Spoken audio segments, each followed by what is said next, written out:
What makes a footballer truly great? Is it their innate skills, their dedication, or perhaps a dash of divine intervention? Today's tale is about a player who appeared to have all three in abundance, Kaka. Imagine the scene. Malpensa Airport, Italy. A young man steps off the plane, eyeglasses on, hair perfectly combed, the face of a good boy. This was Kaka's first introduction to the legendary Carlo Ancelotti. The coach admitted to putting his head in his hands, thinking, "My God, we signed a college student." Kaka, he said, didn't look anything like a Brazilian footballer.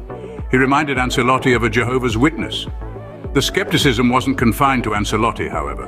Moggi, a well-known figure in Italian football, began to cast doubts. He quipped, "With that name in Italy, he's done for. At Juventus, we're all constipated. We don't pay for Kaka."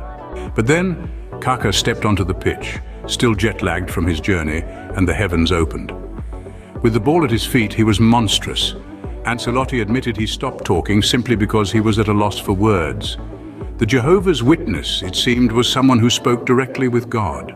And Ancelotti was sure in one of those conversations they talked about football.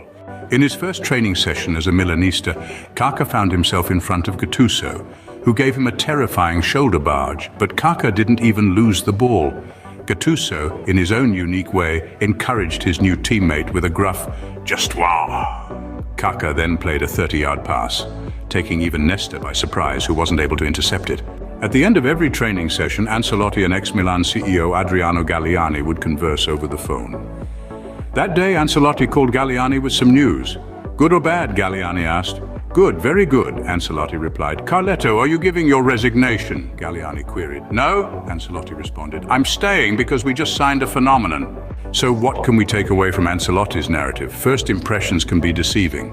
Talent can come in the most unlikely packages, and when it does, it can take the breath away from even the most seasoned professionals. Lastly, a dash of divine intervention certainly doesn't hurt. As for Kaka, he was indeed a phenomenon, a player who defied expectations and left a lasting legacy in the world of football. Remember, if you enjoyed this story, feel free to subscribe to hear more tales from the world of sports. Until next time, keep the sporting spirit alive.